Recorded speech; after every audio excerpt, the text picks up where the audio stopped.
ਅਸਲਾਮ ਵਾਲੇਕਮ ਸਤਿ ਸ਼੍ਰੀ ਅਕਾਲ ਜੀ। ਉਮੀਦ ਕਰਨਾ ਕਿ ਸਾਰੇ ਠੀਕ ਹੋਵੋਗੇ। ਅੱਛਾ ਜੀ, ਅੱਜ ਵਾਲੇ ਸਕੇਰੇ ਦਾ ਦੂਸਰਾ ਪਾਰਟ ਔਰ ਜਿਹੜੇ ਸਟੂਡੈਂਟ ਨੇ ਥਿਊਰੀ ਪਾਸ ਕਰ ਲਈਏ ਉਹ ਮੇਰੇ WhatsApp ਨੰਬਰ ਤੇ ਸੈਂਡ ਕਰ ਦਿਓ ਆਪਣਾ PDF ਤਾਂ ਕਿ ਦੂਸਰੇ ਦੋਸਤਾਂ ਨਾਲ ਸ਼ੇਅਰ ਹੋਵੇ। ਔਰ ਨਵੇਂ ਸਟੂਡੈਂਟ ਜਿਹੜੇ ਨੇ ਉਹਨਾਂ ਵਾਸਤੇ ਕਿ ਇਸ ਚੈਨਲ ਦੇ ਉੱਤੇ ਪਤੰਤੇ ਬੀ ਦਾ ਪੂਰਾ ਕੋਰਸ ਅਪਲੋਡ ਹੈ, ਸਾਰੇ ਦਾ ਸਾਰਾ ਫ੍ਰੀ ਹੈ। ਤੁਹਾਡੀ ਤਿਆਰੀ ਹੈ ਤੂੰ ਬਿਲਕੁਲ ਫ੍ਰੀ ਹੋ ਜਾਏਗੀ ਔਰ ਕੋਰਸ ਚੇਂਜ ਕੋਈ ਨਹੀਂ ਹੋਇਆ, ਇਹੀ ਕੋਰਸ ਹੈ ਜਿਹੜਾ ਤੁਸੀਂ ਵੇਖ ਰਹੇ ਹੋ। ਠੀਕ ਹੈ, ਇਹਦੇ ਵਿੱਚੋਂ ਹੀ ਐਗਜ਼ਾਮ ਆਉਣਾ ਹੈ ਤੇ ਇੱਥੋਂ ਹੀ ਤੁਹਾਡੀ ਤਿਆਰੀ ਹੋਣੀ ਹੈ। ਤੇ ਵੀਡੀਓ ਜਿਹੜੀ ਹੈ ਫੁੱਲ ਸਕਰੀਨ ਕਰਕੇ ਵੇਖਿਆ ਕਰੋ ਤਾਂ ਕਿ ਪੂਰੀ ਸਕਰੀਨ ਦੇ ਉੱਤੇ ਤੁਹਾਨੂੰ ਵੀਡੀਓ ਨਜ਼ਰ ਆਵੇ ਔਰ ਸਵਾਲ ਲਫ਼ਜ਼ ਜਿਹੜੇ ਨੇ ਤੁਹਾਨੂੰ ਸਹੀ ਤਰ੍ਹਾਂ ਨਜ਼ਰ ਆਉਣ ਤਾਂ ਕਿ ਤੁਹਾਨੂੰ ਪਹਿਚਾਣ ਵੀ ਹੋਵੇ ਲਫ਼ਜ਼ਾਂ ਦੀ। ਤੇ ਆਰਗੂਮੈਂਟ ਹੀ ਕਰਿਆ ਕਰੋ, ਇਹੀ ਤਰੀਕਾ ਹੈ ਗਲਤੀਆਂ ਘਟਾਣੇ ਦਾ। ਤੇ ਚਲੋ ਜੀ, 16 ਨੰਬਰ ਸਵਾਲ ਵੇਖਦੇ ਹਾਂ। I massimali della polizia di assicurazione RCA, ਕਹਿੰਦਾ ਜਿਹੜੀ ਇੰਸ਼ੋਰੈਂਸ ਦੀ ਪਾਲਿਸੀ massimali ਹੈ possono essere aumentati, ਕਹਿੰਦਾ ਇਹ ਵਧਾਈ ਜਾ ਸਕਦੀ ਹੈ। ਮਾਸੀਮਾਲੀ ਜਿਹੜੇ ਨੇ ਇਹ ਵੱਧ ਸਕਦੇ ਨੇ a scelte dal cliente, client ਦੇ ਸਿਲੈਕਟ ਕਰਨੇ ਤੇ pagando una maggiore somma di denaro, ਜ਼ਿਆਦਾ ਪੈਸੇ ਪੇ ਕਰਕੇ ਵੇਰੋ ਜੀ। ਅੱਛਾ ਜੀ, ਮਾਸੀਮਾਲੀ ਅੱਗੇ ਬੜੀ ਚੰਗੀ ਤਰ੍ਹਾਂ ਸਮਝਾਇਆ ਕਿ ਮਾਸੀਮਾਲੀ ਕੀ ਹੁੰਦੇ ਨੇ। ਠੀਕ ਹੈ, ਮਾਸੀਮਾਲੀ ਉਹ ਪੈਸੇ ਹੁੰਦੇ ਨੇ ਜਿਹੜੀ ਸਾਡੀ ਇੰਸ਼ੋਰੈਂਸ ਵਾਲੀ ਕੰਪਨੀ ਦੂਸਰਿਆਂ ਨੂੰ ਪੇ ਕਰਦੀ ਏ ਜਦੋਂ ਅਸੀਂ ਕਿਸੇ ਦੂਸਰੇ ਦਾ ਨੁਕਸਾਨ ਕਰਨੇ ਆ ਤੇ ਉਹਨਾਂ ਪੈਸਿਆਂ ਨੂੰ ਮਾਸੀਮਾਲੀ ਆਖਦੇ ਨੇ। ਠੀਕ ਹੈ, ਇਹਦੀ ਇੱਕ ਲਿਮਟ ਹੁੰਦੀ ਏ। ਵੀ ਇੰਸ਼ੋਰੈਂਸ ਜਿਹੜੀ ਹੈ, ਫਾਰ ਐਗਜ਼ਾਮਪਲ ਮੈਂ ਇੱਕ ਇੰਸ਼ੋਰੈਂਸ ਕਰਵਾਉਣਾ, ਉਹਦੀ ਮਾਸੀਮਾਲੀ ਹੈ ਜੀ 10,000 ਯੂਰੋ। ਮਸਲਨ ਅਗਰ ਮੈਂ ਕਿਸੇ ਦੂਸਰੇ ਦਾ ਨੁਕਸਾਨ ਕਰਨਾ, ਫਾਰ ਐਗਜ਼ਾਮਪਲ ਮੈਂ ਅਗਲੇ ਦਾ ਨੁਕਸਾਨ ਕਰ ਦੇਣਾ 15,000 ਯੂਰੋ ਦਾ, ਲੇਕਿਨ ਮੇਰੀ ਮਾਸੀਮਾਲੀ ਜਿਹੜੀ ਸੀ ਉਹ ਸੀ 10,000 ਦੀ, ਤੇ ਮੇਰੀ ਇੰਸ਼ੋਰੈਂਸ ਜਿਹੜੀ ਹੈ ਉਹ 10,000 ਹੀ ਪੇ ਕਰੇਗੀ, ਮਾਸੀਮਾਲੀ ਤੋਂ ਉੱਤੇ ਪੈਸੇ ਪੇ ਨਹੀਂ ਕਰਦੀ, ਬਾਕੀ ਜਿਹੜੇ ਨੇ ਖੁਦ ਪੇ ਤੁਸੀਂ ਕਰਨੇ ਨੇ। ਲੇਕਿਨ ਇਹ ਪੈਸੇ ਜਿਹੜੇ ਨੇ ਮਾਸੀਮਾਲੀ ਜਿਹੜੀ ਹੈ ਇਹ ਔਮੈਂਟਾਤੀ ਵੀ ਹੋ ਸਕਦੀ ਹੈ, ਵੱਧ ਵੀ ਸਕਦੇ ਨੇ। ਉਹ ਜੇ ਤੁਸੀਂ ਆਪਣੀ ਇੰਸ਼ੋਰੈਂਸ ਨੂੰ ਆਖਦੇ ਹੋ ਕਿ ਮੈਂ ਮਾਸੀਮਾਲੀ ਵਧਾਉਣਾ ਚਾਹੁੰਦਾ, ਉਹਦੇ ਵਿੱਚ ਇਹ ਹੋਏਗਾ ਕਿ ਤੁਸੀਂ ਜਦੋਂ ਇੰਸ਼ੋਰੈਂਸ ਕਰਵਾਉਂਦੇ ਹੋ ਤੁਹਾਨੂੰ ਫਿਰ ਜ਼ਿਆਦਾ ਪੈਸੇ ਪੇ ਕਰਨੇ ਪੈਣਗੇ। ਠੀਕ ਹੈ, ਇਹ ਵੱਧ ਵੀ ਸਕਦੇ ਨੇ ਜੇ ਕਲਾਇੰਟ ਆਪਣਾ ਚੁਣ ਲਵੇ, ਜਿਹੜਾ ਵੀ ਕੋਈ ਉਹਨੇ ਆਪਸ਼ਨ ਚੁਣਨਾ ਹੈ। ਠੀਕ ਹੈ, 17 ਨੰਬਰ ਇਹ ਵੀ ਨਿਸ਼ਾਨ ਜੀ ਇੰਪੋਰਟਾਂਤੇ ਵੇ। Il segnale raffigurato è ਨਿਸ਼ਾਨ ਦਿਖਾਇਆ ਗਿਆ si trova esclusivamente, ਕਹਿੰਦਾ ਇਹ ਨਿਸ਼ਾਨ ਸਿਰਫ ਮਿਲੇਗਾ all'inizio di una strada, autostrade ਦੇ ਸ਼ੁਰੂ ਵਿੱਚ। ਫਾਲਸੋ ਜੀ। ਬਾਕੀ esclusivamente ਆ ਗਿਆ ਜੀ, sempre falso, ਇੱਕ vero è omologazione ਨਾਲ। 18 number il segnale raffigurato previsa, ਜਿਹੜਾ ਨਿਸ਼ਾਨ ਦਿਖਾਇਆ ਗਿਆ ਦੱਸ ਰਿਹਾ ਹੈ un semaforo, ਵਹੀ ਇੱਕ ਇਸ਼ਾਰਾ ਵੇ ਕਿ ਰੇਗੋਲਾ il traffico, ਜਿਹੜਾ ਟ੍ਰੈਫਿਕ ਨੂੰ ਐਡਜਸਟ ਕਰਦਾ ਹੈ in transito, ਚੱਲਣੇ ਨੂੰ su ponti mobili o girevoli, ਜਿਹੜੇ ਪੁਲ ਹੁੰਦੇ ਨੇ ਉਹਨਾਂ ਦੇ ਉੱਤੇ। ਫਾਲਸੋ।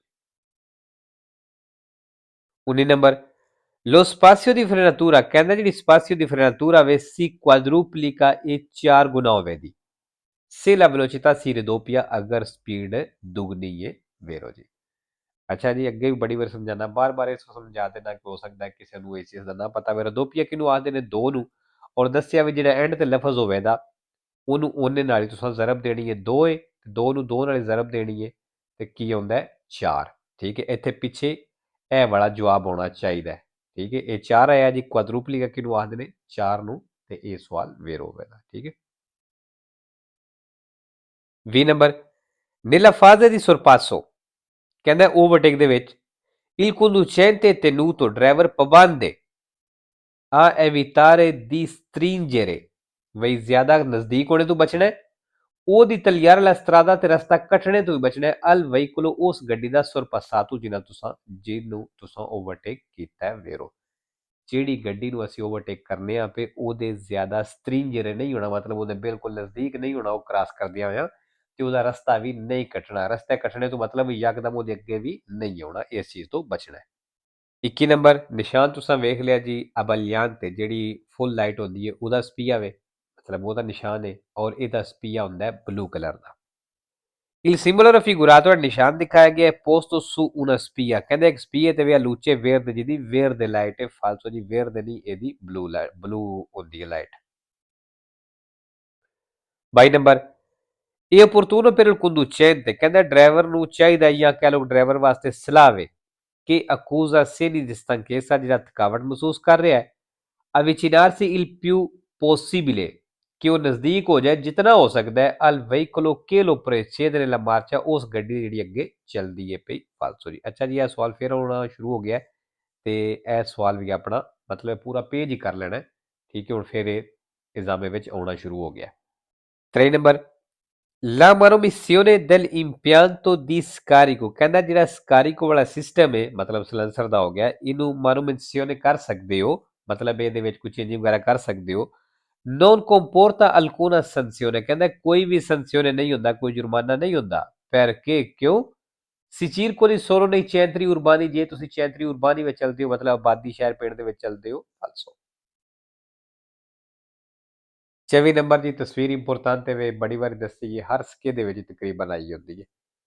In presenza del segnale raffigurato al ਨਿਸ਼ਾਨ ਦਿਖਾਇਆ ਗਿਆ ਦੀ ਮੌਜੂਦਗੀ ਵਿੱਚ, e del semaforo a tre luci ਤੇ ਤਿੰਨ ਲਾਈਟਾਂ ਵਾਲੇ ਇਸ਼ਾਰੇ ਦੀ ਮੌਜੂਦਗੀ ਵਿੱਚ abbiamo la precedenza, ਕਹਿੰਦਾ ਸਾਡੀ ਪਹਿਲ ਹੈ। se il semaforo a luce verde, ਅਗਰ ਇਸ਼ਾਰੇ ਦੀ verde ਲਾਈਟ ਆਨ ਹੈ, ma gente del traffico, ਲੇਕਿਨ ਟ੍ਰੈਫਿਕ ਵਾਲਾ ਚਿਓਰ ਦਿਨਾਂ ਦੀ ਫਿਰ ਮਾਰਚ ਸਾਨੂੰ ਰੁਕਣੇ ਦਾ ਆਰਡਰ ਦਿੰਦਾ ਹੈ ਤੇ ਫਿਰ ਕਹਿੰਦਾ ਸਾਡੀ ਪਹਿਲ ਹੈ। ਫਾਲਤੂ ਜੇ ਅਗਰ ਰੁਕਣੇ ਦਾ ਕਹਿ ਰਿਹਾ ਇਹਦਾ ਮਤਲਬ ਅਸਾਂ ਪਹਿਲ ਦੇਣੀ, ਫਿਰ ਸਾਡੀ ਪਹਿਲ ਨਾ ਹੋਈ, dobbiamo dare precedenza ਕਰਨਾ ਫਿਰ, ਠੀਕ ਹੈ। 5 ਨੰਬਰ ਨਿਸ਼ਾਨ ਤੁਸੀਂ ਵੇਖ ਲਿਆ ਜੀ, ਇਹਦਾ ਕੀ ਮਤਲਬ ਹੈ ਬਈ ਇਹਦਾ ਉੱਤੇ ਤੀਰ ਦਾ ਨਿਸ਼ਾਨ ਤੋਂ ਨਜ਼ਰ ਆ ਰਿਹਾ ਹੈ, ਇਹ ਕੋਈ ਅੰਡਰਪਾਸ ਹੋ ਸਕਦਾ ਹੈ ਵਾਪਸ ਮੁੜਨੇ ਵਾਸਤੇ, ਜਾਂ ਉੱਤੋਂ ਦੀ ਪੁਲ ਹੋ ਸਕਦਾ ਵਾਪਸ ਮੁੜਨੇ ਵਾਸਤੇ। ਸਿਰਫ ਉਹਨਾਂ ਆਪਸ਼ਨ ਦਿੱਤੇ ਹੈ ਵੀ ਜਿਹੜੀ ਗੱਡੀ ਵਾਪਸ ਮੁੜਨਾ ਚਾਹੁੰਦੀ ਹੈ, ਜਿਹੜਾ ਡਰਾਈਵਰ ਮੁੜਨਾ ਚਾਹੁੰਦਾ ਇੱਥੋਂ ਮੁੜ ਸਕਦਾ, ਲਾਜ਼ਮੀ ਨਹੀਂ ਮੁੜਨਾ, ਸਿਰਫ ਉਹਨਾਂ ਇੱਕ ਆਪਸ਼ਨ ਦਿੱਤੇ ਹੈ। Il segnale raffigurato, ਨਿਸ਼ਾਨ ਦਿਖਾਇਆ ਗਿਆ, indica ਦੱਸ ਰਿਹਾ ਹੈ inizio di un lungo rettilineo, ਵੀ ਇੱਕ ਲੰਬਾ ਸਿੱਧਾ ਰਸਤਾ ਸ਼ੁਰੂ ਹੋ ਗਿਆ। ਫਾਲਸੋ। 26 number la distanza minima di sicurezza, ਜਿਹੜਾ ਘੱਟੋ ਘੱਟ ਫਾਸਲਾ ਹੈ, se si viaggia a 130 km all'ora, ਅਗਰ ਤੁਸੀਂ 130 ਦੀ ਸਪੀਡ ਤੇ ਚੱਲਦੇ ਹੋ, deve essere di circa 36 metri, ਫਿਰ ਕਹਿੰਦਾ ਤਕਰੀਬਨ 36 ਮੀਟਰ ਤੁਹਾਡਾ distanza di sicurezza ਹੋਣਾ ਚਾਹੀਦਾ ਘੱਟੋ ਘੱਟ ਵੇਰੋ। 27 ਨੰਬਰ nell'intersezione in figura, ਕਹਿੰਦਾ ਚੌਕ ਦੇ ਵਿੱਚ i veicoli transitano nel seguente ordine, ਗੱਡੀਆਂ ਇਸ ordine ਇਸ ਤਰਤੀਬ ਨਾਲ ਚੱਲਣ ਦੀਆਂ TPM ਵੇਰੋ ਕੀਤੀਆਂ ਨੇ, ਵੇਰੋ ਹੀ ਹੋਵੇਗਾ, ਤਸਵੀਰ ਸੌ ਚੈੱਕ ਕਰ ਲੈਣੀ। 28 number un autoveicolo può trainare un veicolo, ਕਹਿੰਦਾ ਇੱਕ ਗੱਡੀ ਨੂੰ ਟੋਚਨ ਕਰ ਸਕਦੀ ਹੈ, che non sia un rimorchio, ਵੀ ਜਿਹੜੀ ਇੱਕ rimorchio ਨਹੀਂ। se questo non può più circolare, ਅਗਰ ਉਹ ਗੱਡੀ ਚੱਲ ਨਹੀਂ ਸਕਦੀ per avaria, ਕਿਸੇ ਖਰਾਬੀ ਦੀ ਵਜ੍ਹਾ ਤੋਂ, ਉਹ per mancanza di organi essenziali, ਜਾਂ ਉਹਦੀਆਂ ਕੋਈ ਜ਼ਰੂਰੀ ਚੀਜ਼ਾਂ ਘੱਟ ਨੇ ਇਸ ਵਜ੍ਹਾ ਚੱਲ ਨਹੀਂ ਸਕਦੀ, ਤੇ ਫਿਰ ਤੁਸੀਂ ਉਹਨੂੰ ਟੋਚਨ ਕਰ ਸਕਦੇ ਹੋ, ਇੱਕ ਗੱਡੀ ਦੇ ਪਿੱਛੇ ਵੇਰੋ ਜੀ ਕਰ ਸਕਦੇ ਹੋ। 29 number se si deve circolare con veicolo, ਕਹਿੰਦਾ ਅਗਰ ਇੱਕ ਗੱਡੀ ਦੇ ਨਾਲ ਚੱਲਣਾ ਜੇ ਆ ਦੂਏ ਰੋਡ ਤੇ ਜਿਹੜੀ ਦੋ ਟਾਇਰਾਂ ਵਾਲੀ ਹੈ, su una carreggiata a circolazione promiscua, ਉਸ carreggiate ਤੇ ਜਿੱਥੇ ਚੱਲਣਾ ਮਿਕਸ ਹੈ, veicoli ਗੱਡੀਆਂ ਵੀ ਨੇ ਟਰਾਮ ਵੀ ਹੈ, ਇਹ bene, ਫਿਰ ਕਹਿੰਦਾ ਸਹੀ ਹੈ ਵੇ, se possibile, ਅਗਰ ਮੁਮਕਨ ਹੋਵੇ, circolare con entrambe le ruote, ਵੀ ਤੁਸੀਂ ਚੱਲੋ ਦੋਵੇਂ ਟਾਇਰ ਜਿਹੜੇ ਨੇ nel solco del rotaia del tram, ਵੀ ਟਰਾਮ ਦੀ ਪਟੜੀ ਨੂੰ ਦੋਵੇਂ ਟਾਇਰ ਉਹਦੇ ਟੱਚ ਕਰਕੇ ਚੱਲੋ, ਕਹਿੰਦਾ ਬਿਹਤਰ ਹੈ ਵੇ, ਸਹੀ ਹੈ ਵੇ। ਫਾਲਸੋ। 3 ਨੰਬਰ per diminuire l'inquinamento, ਕਹਿੰਦਾ ਪੋਲੂਸ਼ਨ ਆਲੂਦਗੀ ਘਟਾਣੇ ਦੇ ਲਈ provocato dei veicoli, ਜਿਹੜੀ ਗੱਡੀਆਂ ਦੀ ਵਜ੍ਹਾ ਤੋਂ ਹੁੰਦੀ ਹੈ, non bisogna accelerare bruscamente, ਕਹਿੰਦਾ ਇੱਕੋ ਦਮ ਰੇਸ ਨਹੀਂ ਦੇਣੀ, durante le partenze, ਚੱਲਣੇ ਦੇ ਦੌਰਾਨ ਜਾਂ ਜਦੋਂ ਚੱਲਦੇ ਹੋ ਵੇਰੋ ਜੀ।